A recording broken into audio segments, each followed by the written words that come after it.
may bagong katuwang ang Philippine Olympic Committee para masigurong sapat ang suporta na nakukuha ng mga atleta sa kanilang pagharap sa iba't ibang mabibigat na international tournaments.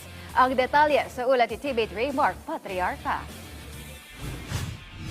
Bukod sa efforts ng national government at iba't ibang sports bodies, kaysa rin ng mga atletang Pilipino ang private sector para sa patuloy na suporta sa mga national athletes. Ayon kay Philippine Olympic Committee President Abraham Bambol Tolentino, ang pakikipagtulungan ng mga pribadong kumpanya para sa mga Philippine representatives ay malaking tulong para mapadali ang ensayo at maging motivated ang mga atleta.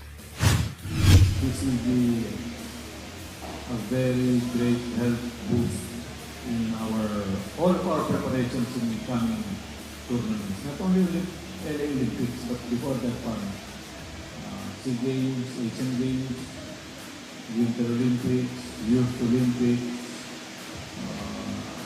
and of course Olympics. Malaking tulong to. Patunay sa magandang relasyon ng POC at ng pribadong sektor ay ang long-term partnership ng sports body sa isang telecommunications company at ngayon ay dinagdag ang isang sports platform para maging official gaming partner. Be a strong supporter of Philippine sports by giving them the backing that they need in training and competition. So ultimately, we want to be recognized as a brand that really do believe in the Filipino athletes. Ang na-notice natin is connectivity is very important in the preparations, especially kung nasa ibang bansa ka.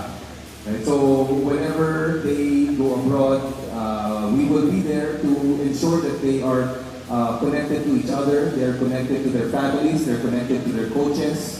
Lahat yan nakakatulong sa kumpiyansa, sa training, everything. No?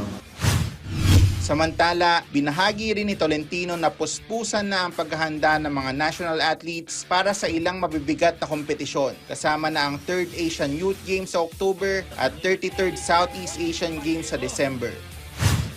So we're concentrating muna sa sa Bahrain Asian Youth Games, pero tuloy-tuloy lahat ng mga delegado natin ng SEA Games. That will be the biggest SEA Games delegation. 1,600. Halos lahat nandun. Si EJ, Alex Ayala, di ba? Halos lahat nandun sa SEA Games.